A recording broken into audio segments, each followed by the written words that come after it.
नमस्कार। ज्योतिष शास्त्र में श्रद्धा और विश्वास रखने वाले सभी जातकों का पारलौकिक जगत चैनल में बहुत बहुत स्वागत है। ज्ञान, धन, बुद्धि, विवेक, संतान, विवाह, शिक्षा, धर्म और सत्कर्म के कारक देवगुरु बृहस्पति 23 मार्च को उदय हो रहे हैं। देवगुरु 22 फरवरी को अस्त हो गए थे, लेकिन अब 23 मार्च को पुनः उदित हो रहे हैं। ज्योतिष शास्त्र के अनुसार जब कोई ग्रह राशि परिवर्तन करता है, अस्त होता है या उदित होता है, तो हर व्यक्ति के जीवन पर उसका असर अवश्य पड़ता है। जब गुरु अस्त होते हैं तो सभी तरह के मांगलिक कार्यों पर रोक लग जाती है। हालांकि पंचांग के अनुसार तो देवगुरु 23 मार्च को उदित हो रहे हैं, लेकिन अगर देवगुरु और सूर्य के अंशों को देखा जाए तो देवगुरु और सूर्य के बीच का जो अंतर है वो 21 मार्च को ही 11 डिग्री से अधिक हो जाएगा और इस तरह से 21 मार्च को ही देवगुरु उदित हो चुके हैं। सबसे महत्वपूर्ण बात यह है कि देवगुरु का उदय होना अपने ही नक्षत्र पूर्वा भाद्रपद नक्षत्र में हो रहा है और अपने ही नक्षत्र में उदित होकर देवगुरु और भी अधिक बलवान होंगे। देवगुरु 13 अप्रैल तक उदित अवस्था में कुंभ राशि में गोचर करेंगे और उसके बाद राशि परिवर्तन करके मीन राशि, जो कि देवगुरु की स्वराशि है, उसमें गोचर करेंगे। देवगुरु के राशि परिवर्तन पर तो बाद के वीडियो में चर्चा करेंगे, लेकिन फिलहाल तो बात करेंगे देवगुरु के उदय होने पर सर्वाधिक लाभ किन किन राशियों को होगा और ऐसी कौन सी 8 भाग्यशाली राशियां हैं जिन पर देवगुरु के उदय होने का सर्वाधिक लाभ मिलेगा। और धनु राशि उनमें से एक है। तो चलिए वीडियो शुरू करते हैं। लेकिन देवगुरु के उदय होने के प्रभाव को समझने के लिए देवगुरु को समझना बहुत ज़रूरी है, इसलिए पहले बात करते हैं देवगुरु के बारे में और उनके प्रभाव के बारे में। फिर बात करेंगे देवगुरु के उदित होने का धनु राशि के जातकों पर क्या प्रभाव होगा। तो पहले जानते हैं देवगुरु बृहस्पति के बारे में कुछ विशेष बातें। ज्योतिष शास्त्र में सर्वाधिक सौम्य ग्रह और सर्वाधिक शुभ फल देने वाला ग्रह देवगुरु बृहस्पति को माना गया है। देवगुरु बृहस्पति नैसर्गिक रूप से शुभ ग्रह हैं और इसीलिए कभी भी किसी का नुकसान नहीं करते हैं। गुरु का कार्य होता है देना और देवगुरु सर्वथा कुछ न कुछ देते ही रहते हैं। देवगुरु की दृष्टि में अमृत हैं। देवगुरु अपनी राशि में धनु और मीन राशि में बहुत अच्छा करते हैं, क्योंकि धनु राशि और मीन राशि के स्वामी स्वयं देवगुरु बृहस्पति हैं। अपने मित्र बुध की राशि मिथुन और कन्या राशि में बहुत अच्छा फल प्रदान करते हैं। सूर्य की राशि सिंह राशि और मंगल की राशि वृश्चिक और मेष राशि में भी बहुत अच्छा फल प्रदान करते हैं और तात्कालिक मैत्री की स्थिति में शनि की राशि कुंभ राशि में भी बहुत अच्छा फल देते हैं। और कर्क राशि तो देवगुरु की उच्च की राशि है, वहाँ तो अच्छा करते ही करते हैं। मकर राशि में गुरु नीच के हो जाते हैं, लेकिन वहाँ भी नुकसान नहीं करते हैं। हाँ, फलों के प्रभाव में थोड़ी कमी आ जाती है। ज्योतिष शास्त्र में देवगुरु को धन, ज्ञान, बुद्धि, विवेक, संतान, शिक्षा, विवाह, धर्म और सत्कर्म का कारक माना गया है। मीन राशि और धनु राशि के स्वामी होने के कारण देवगुरु बृहस्पति भाग्य भाव और विदेश भाव को भी प्रभावित करते हैं। संतान, शिक्षा और विवाह के कारक होने के कारण ये पंचम भाव और सप्तम भाव को प्रभावित करते हैं और धन का कारक होने के कारण द्वितीय भाव और एकादश भाव, धन भाव और लाभ भाव को भी प्रभावित करते हैं। इस तरह देवगुरु कुंडली के 6 भावों को प्रभावित करते हैं और इतना अधिक प्रभाव किसी भी अन्य ग्रह का नहीं होता है। देवगुरु जिस भाव में गोचर करते हैं वहां से अपनी पंचम, सप्तम और नवम दृष्टि से अमृत वर्षा करते हैं, धन वर्षा करते हैं।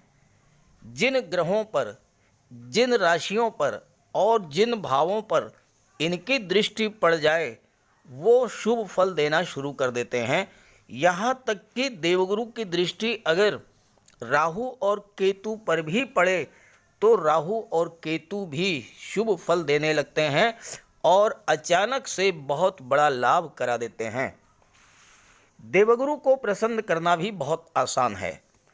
अगर आपके जन्म कुंडली में देवगुरु कमजोर स्थिति में है या आपके जीवन में देवगुरु की महादशा या अंतर्दशा चल रही है तो देवगुरु का उपाय जरूर करें। इससे देवगुरु के शुभ फल आपको मिलने लगेंगे।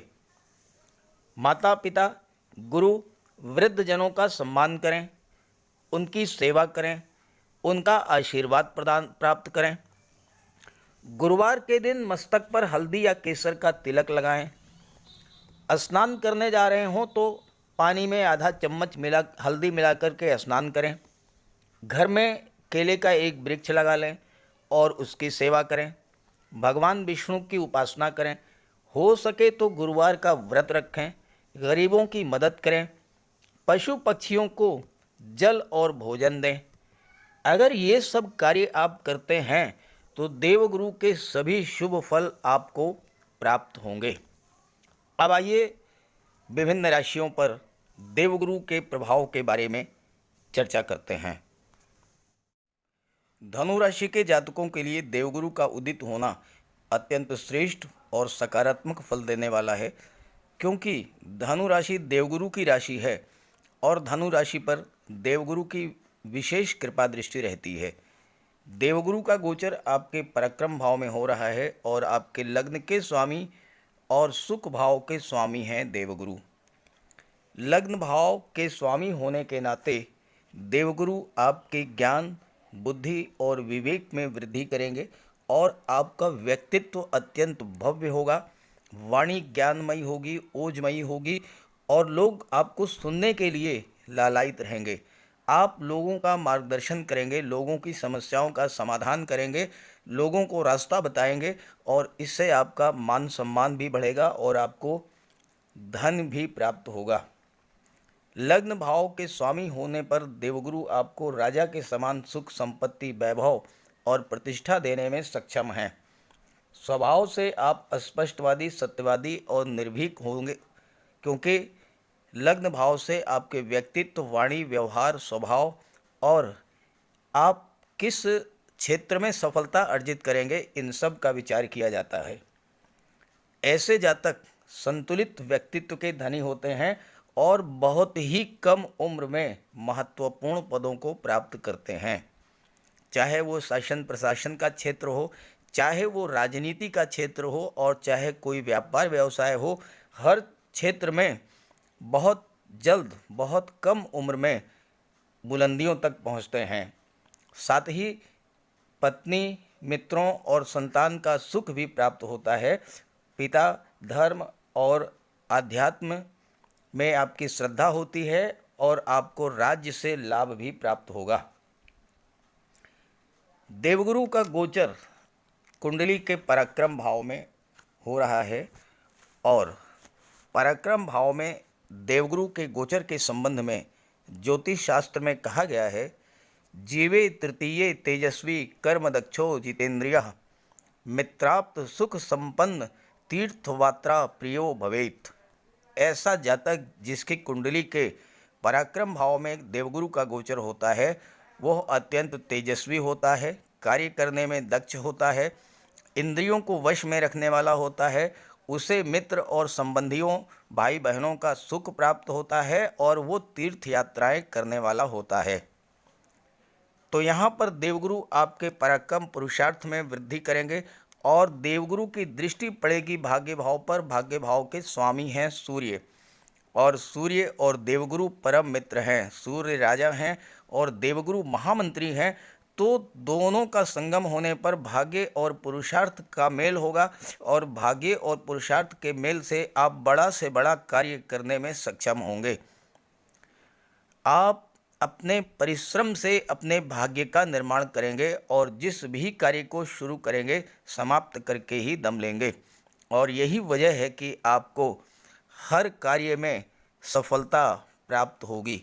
खास करके अगर आप शिक्षक हैं, अर्थशास्त्री हैं, काउंसलर हैं, एजुकेशन फाइनेंस सेक्टर या बैंकिंग सेक्टर से जुड़े हुए हैं, ब्याज बट्टा गिरवी का कार्य करते हैं, या फिर ज्योतिषी हैं, धर्म अध्यात्म और धार्मिक कर्मकांड करते हैं, राजनीति से जुड़े हुए हैं, कोर्ट कचहरी से जुड़े हुए हैं, वकालत का कार्य करते हैं, या आपका कोई शिक्षण संस्थान है, या व्यापार व्यवसाय के क्षेत्र में, चूँकि व्यापार कर्म भाव के स्वामी बुध हैं, और अगर आप व्यापार व्यवसाय में फर्नीचर, वस्त्र, लकड़ी, फल, मिठाई, घी, किराना इन सब का कार्य करते हैं या सूद ब्याज का कार्य करते हैं तो आपको बहुत अधिक लाभ होना है, क्योंकि भाग्य भाव के स्वामी सूर्य हैं और सूर्य भाग्य को प्रकाशित कर देते हैं।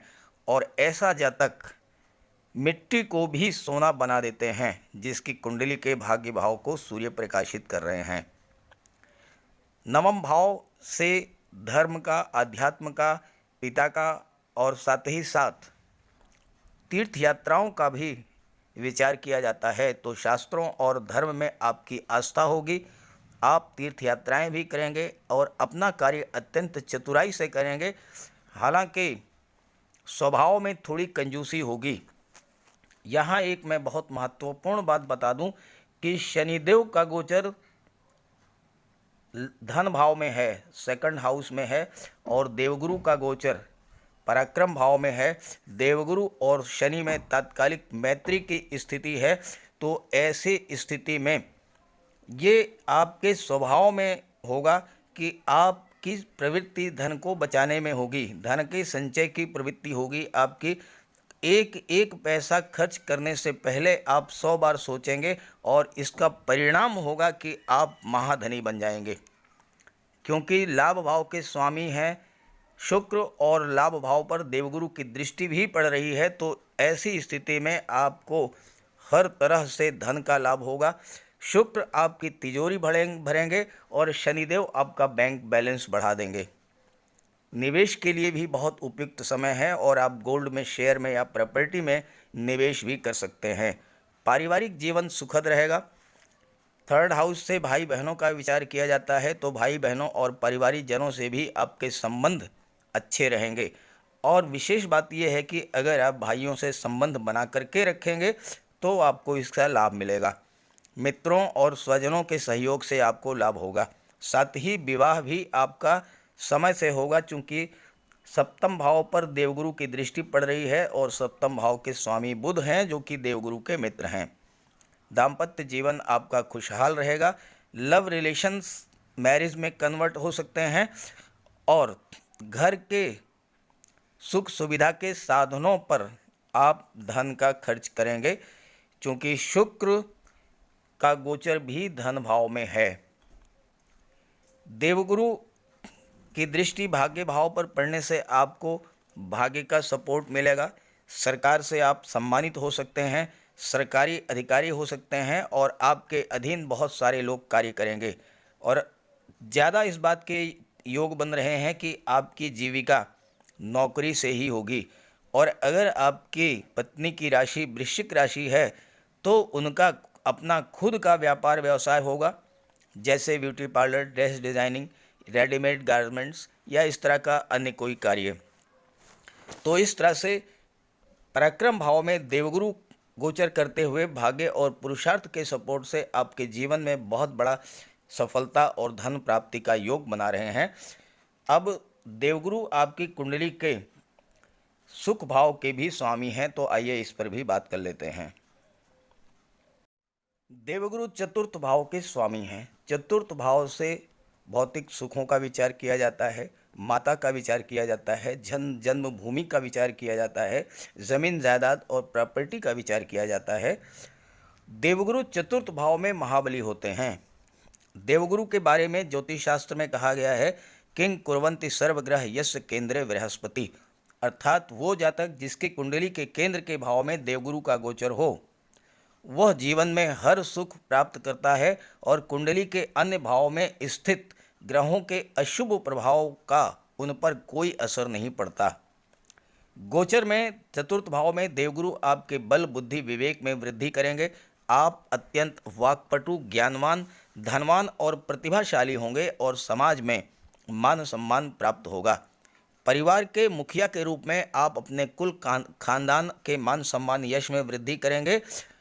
और चतुर्थ भाव में देवगुरु के बारे में कहा गया है ज्योतिष शास्त्र में, सुखे जीवे सुखी लोके सुभगो राजपूजितः विजितारिहि कुलाध्यक्षो गुरु भक्तस्य जायते, अर्थात ऐसा जातक जिसकी कुंडली में चतुर्थ भाव में देवगुरु का गोचर हो या चतुर्थ भाव के स्वामी देवगुरु हों वह अत्यंत रूपवान होता है, प्रतिभाशाली होता है, संसार के सभी सुखों का उपभोग करता है, शत्रुओं पर विजय प्राप्त करने वाला, अपने परिवार और कुल का मुखिया होता है और गुरु का भक्त होता है। चतुर्थ भाव में देवगुरु आपको महत्वाकांक्षी बना देंगे। आप सब कुछ प्राप्त करना चाहेंगे और अपने उद्यम परिश्रम से अपनी महत्वाकांक्षा को पूरा भी करेंगे क्योंकि आपको भाग्य का सपोर्ट भी मिलेगा। साथ ही साथ आप माता पिता, गुरु और वृद्धजनों का सम्मान करेंगे तो इससे गुरु को बल मिलेगा और आपको लाभ होगा। पारिवारिक जीवन सुखमय रहेगा, माता का आशीर्वाद मिलेगा, आपका घर बहुत बड़ा होगा और सभी सुख सुविधाओं से पूर्ण होगा। सरकारी आवास का भी सुख आपको प्राप्त हो सकता है। और सबसे महत्वपूर्ण बात यह है कि आप अपने पूर्वजों की संपत्ति को सुरक्षित रखेंगे और उसमें निरंतर वृद्धि करेंगे। अपने हाथों से मकान का निर्माण करेंगे और ज़मीन जायदाद आपके पास पर्याप्त मात्रा में होगी। बाग बगीचा भी आपके पास हो सकता है और ज़्यादा संभावना इस बात की है कि आप सरकारी नौकरी करेंगे और सरकार में उच्च पद प्राप्त करेंगे और आप कोई ऐसा पद धारण करेंगे जिसका पब्लिक से सीधा संबंध हो। तो इस तरह से देवगुरु के उदय होने का धनु राशि के जातकों पर बहुत बड़ा सकारात्मक प्रभाव पड़ेगा। आप भगवान विष्णु की उपासना करते रहें। ओम नमो भगवते वासुदेवाय, ओम नमो भगवते वासुदेवाय इस मंत्र का जाप करें और वीडियो के शुरू में बताए हुए उपायों का आप करें पालन, तो आपको बहुत बड़ी सफलता और लाभ प्राप्त होगा देवगुरु के उदित होने पर। तो सभी ग्रहों की कृपा दृष्टि आप पर बनी रहे, इसी भावना के साथ आप सभी का बहुत बहुत धन्यवाद। नमस्कार।